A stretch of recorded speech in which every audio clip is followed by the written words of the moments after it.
What's going on, y'all? Welcome back to the channel and welcome to week 3 of weekly recaps for the Toronto Blue Jays. This week was full of crazy moments, so I want to take y'all along the ride with me. So if y'all locked in for this week's weekly recap, be sure to like and subscribe. But without further ado, let's get right into it. So to start off this week, we'd go to Boston for a 4-game road trip and we wouldn't have to wait long to get our first run of the game. Because in the third inning with runners on second and third, Andres Gimenez would do this at the plate. The Red Sox are going to concede a run here on a ground ball, and it's going to be at least a run. Andres Gimenez would get a sacrifice fly to bring home Bo Bichette from third, and this would make it 1-0 Blue Jays in the third inning. But still in the third inning with George Springer at the plate, they aren't done. Catcher's interference in the first inning. And a base hit into left field for Springer. Red hot George Springer gets an RBI single to bring home Vlad, and it's now 2-0 Jays. But now with 2 runners on base, Boston would look to join the action. Now Rafi Devers. Swing and drive that one to center field. I thought this was going out of the park. It wasn't. It's just a sacrifice fly. And the Red Sox cut the lead. It's now 2-1. But George Springer's back at the plate, and you know what this means. Hit an RBI single in the third. Fair ball down the left field line. It means another RBI for the GOAT, George Springer. The Blue Jays now lead 3-1. Later in the game, he's back up, and he's not done. Now after a couple of hits tonight, up to 419. Another base hit for Springer.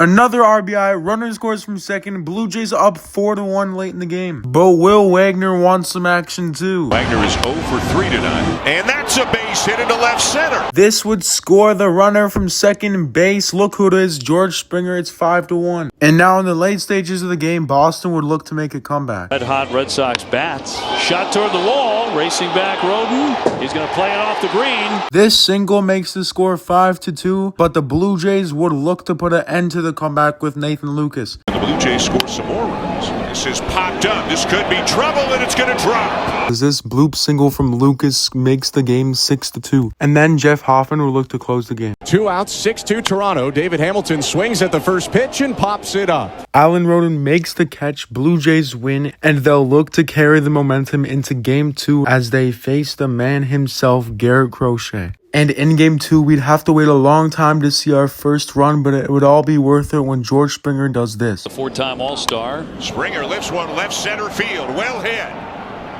And gone! In the 6th inning, Springer smacks his second home run of the year and puts the Blue Jays up 1-0, but now they feel like scoring runs, so Tyler does this. In his last at-bat. Ground ball to the right side. Campbell has it. Campbell does have it, but he throws it away, allowing the runner from second to score, and it makes it 2-0 Blue Jays. And now with a new pitcher into the game, the runs don't stop. Here's Bichette. Swinging a ground ball up the middle into center field, base hit. Bo Bichette rips a single into center field, allowing 2 runs to score. Now it's 4-0 Blue Jays. But now the Red Sox finally get on the board. Payout pitch.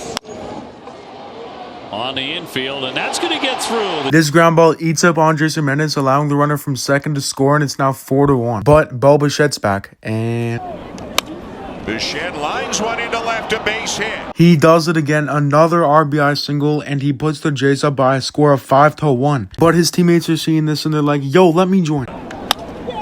Sharply hit to the right side. The only play for Campbell is to first. The only plays to first, which means the runner can score, and now they lead 6-1, and then Jacob Barnes would look to close it out in the 9th. And the 3-2 pitch is strike 3 called, and that's the ball game. Jacob Barnes strikes him out looking, and the Blue Jays win the game 6-1. They take the first 2 of 4 in Boston and look to win Game 3 as well. So now in Game 3, the Blue Jays look to carry the momentum and to win the series. Let's freaking go. And we wouldn't have to wait long because in the first inning, this happens. The batter is Will Wagner.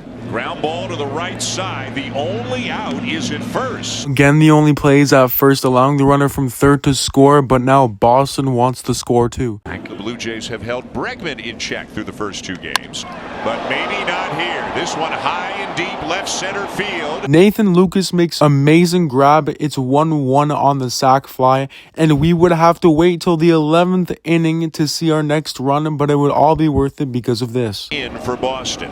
Swing and a looping line drive center field. Backing up, it's caught by Campbell. Bichette gets a sacrifice fly of his own in the top of the 11th, clutch times, and Nick Sandlin looks to close it out. With 2 down in the 11th. Swing and a ground ball to second. Jimenez has it, throws on to first, and the Blue Jays outlast the Red Sox. They sure do, as they win it in the 11th off a Bo sack fly. They won the series, and now they go for the sweep in Game 4. We would once again have to wait till the bottom of the 6th for our first run, but it would not be worth it this time. Position he has not always cashed in. Get out into left center field. It will get down. Red Sox score on a bloop single. It's 1-0 in the 6th, but now it's the Blue Jays' turn. Now Tyler Heineman scheduled to hit.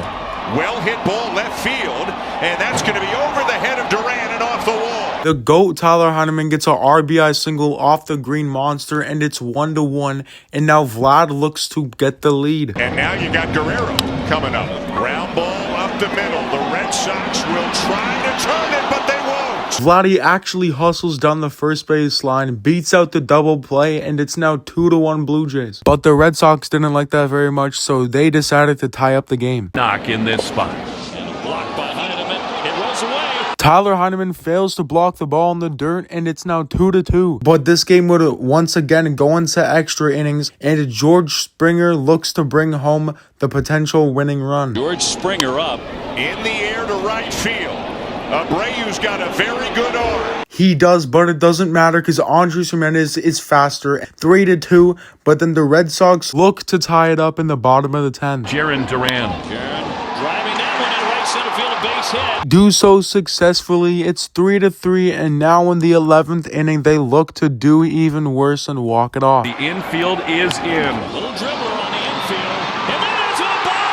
After some extremely crappy calls from the umpire, the Red Sox walk it off and they win it 4-3, but shout out to the boys for winning the series. Now we're off to Baltimore, and after the first game got rained out, they'd play the first game of a weekend series against this man. But this man wouldn't appear to be a problem for Vladimir Guerrero Jr. Up to the plate. And here's Guerrero hitting one hard to left center, and that's down. Double would bring home Bo Bichette, who previously doubled to get on second base, and it's now 1-0 Blue Jays. And then Bo Bichette would be back at the plate. And a base hit into right field for Bichette. Base hit would score Nathan Lucas, and now it's 2-0, but I bet you didn't see this coming. Batting on the left side of the plate. Santander, high and deep to right, and there it is. The first Anthony Santander home run as a Blue Jay comes at Camden Yards. You'll love to see it. But the Orioles thought that was pretty cool, and they wanted to give it a try too. That ball's hit pretty deep to right center. He pulled this one, and he pulled it out of here. This home run makes the game 3-2, but they decide to hit another one. I don't know why. Fitz slightly drifted to the right. Rutschman rides one out to deep right field. Adley Rutschman hits a home run as well, and what was a no-hitter is now a tied ball game. But the Orioles still add on. Tied at 3 with Mullins at the plate. Swinging a line drive to the gap in left center field. Roden on the run. He can't get it. This RBI triple from Mullins makes the game 5-3. But now, Bo Bichette would look to lower the deficit. To set the table for the top. Swing and a ground ball right side. Right at Holiday, the second baseman. Flips to second for one. Henderson to first. And he does so successfully. A run would score on this ground ball, making it 5-4. But then when it really matters, this happens. Struck him out swinging. Bo Bichette strikes out, and they lose the game 5-4. Very good one from the boys. Just couldn't get out with the win. And they'll look to get out with the win in Game 2 of the 2-game series with Jose Barrios on the mound. But in the first inning, he's already in some trouble. It is Cedric Mullins. In the dirt, that gets away from Kirk. That trouble being a wild pitch with a runner on third. The runner comes home, making it 1-0. But later in the game, Alejandro Kirk would look to redeem himself. Facing Alejandro Kirk. Kirk hits it well to left field. And it is gone. And he does so with a beauty of a swing for his first home run of the season. Captain Kirk goes yard and ties the game 1-1. But the Orioles didn't like that, so yeah. 1-2. Barrios deals. Breaking ball hooked out to deep left field. Davis Schneider on his way back. Track wall. It's out of here. All fairness, that was a pretty good pitch by Jose Barrios, but Mountcastle gets it for a home run. It's 2-1. But now the recently extended Guerrero looks to make something happen. And there's a line drive into right center, a base hit. Who needs home runs when you can just rack up RBIs on softly hit singles? It's 2-2. But then the Orioles probably get the luckiest play of the day. Balls today. Rutschman now to the right side, and Jimenez is going to go to the plate. This ball backs up on Jimenez, allowing the runner to score from third. It's 3-2, and Tyler O'Neill says we're not done yet. 3-2 Orioles over the Blue Jays. O'Neill gets the ball high in the air. Remember when Tyler O'Neill was supposed to be on our team and now he's hitting home runs against our team? It's 4-2. But this is what Miles Straw has to say about that. Right field. To right field, a base hit. Gets an RBI single. Ernie Clement scores from second, and the Orioles are back in business. For some reason, they still feel like they need to score. 2 on here, and a ground ball rolled to first. It gets past Guerrero. Vladdy is just flat out unable to field the baseball, allowing 2 runs to score. Orioles get the biggest lead of the game, 6-3, but now the Blue Jays might be back in business. 6-3 Orioles, top of 8.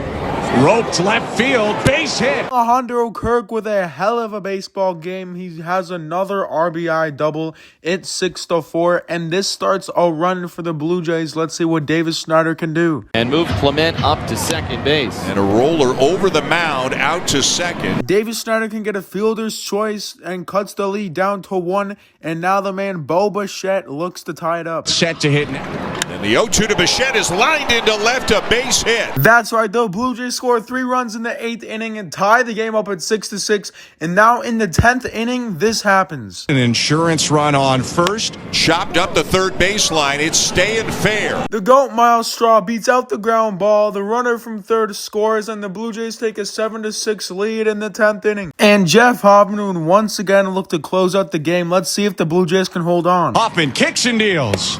He got him. Struck him out looking with a slider. Hoffman does it in style, blowing a kiss to the O's bench, and the Blue Jays get the series split in the 2-game series. Alright, y'all, it's time for my favorite segment where we talk about the starting pitchers. We're starting off with the only pitcher to pitch 2 games this week, La Maquita, Jose Berrios.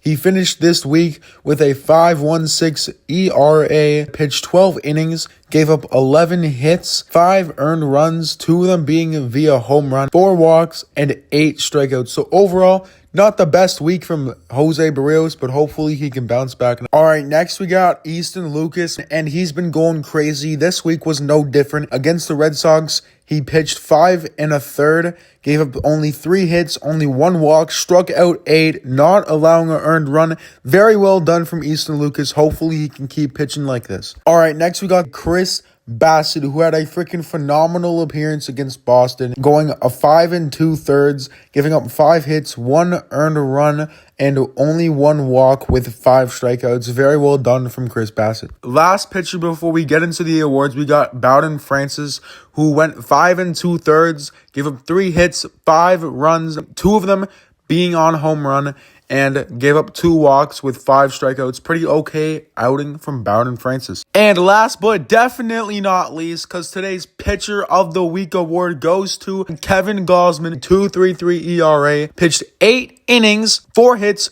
no earned runs, and 10 strikeouts. What a game from Kevin Gausman. Here is your Defensive Play of the Week, presented by Nathan Lucas. This one high and deep left center field. Jumping at the wall. A catch so nice, you need to see it 3 times. Nathan Lucas robbing the award of George Springer with this hell of a catch. Shout out to bro, because that was crazy. And another time winning the Reliever of the Week award, it's going to Jeff Hoffman.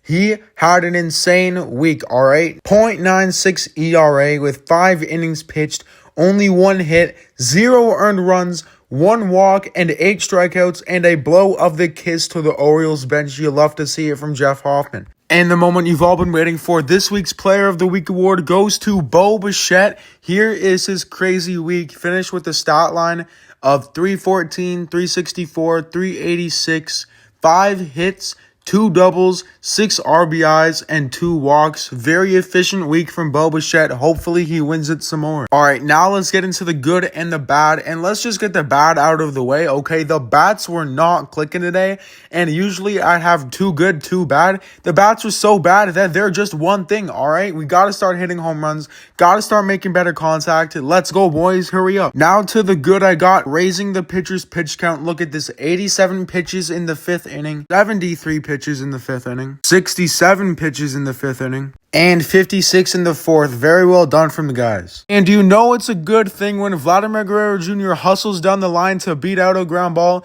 and that's what I got today, all right? Hustle in general, especially from Vladimir Guerrero Jr. in clutch moments. The whole team did a great job hustling down the line and beating out ground balls. That's what you love to see from a team trying to contend. But anyway, that's all for this weekly recap of the Toronto Blue Jays. The boys had an okay week. Definitely better than okay. I don't know what I'm talking about. They had a fantastic week. Hopefully you enjoyed this weekly recap. If you have any more suggestions for how I can make it better, please let me know down below in the comments. But other than that, it's been me, your boy Brandon. I break down the Blue Jays, and I'll see you next time. Peace.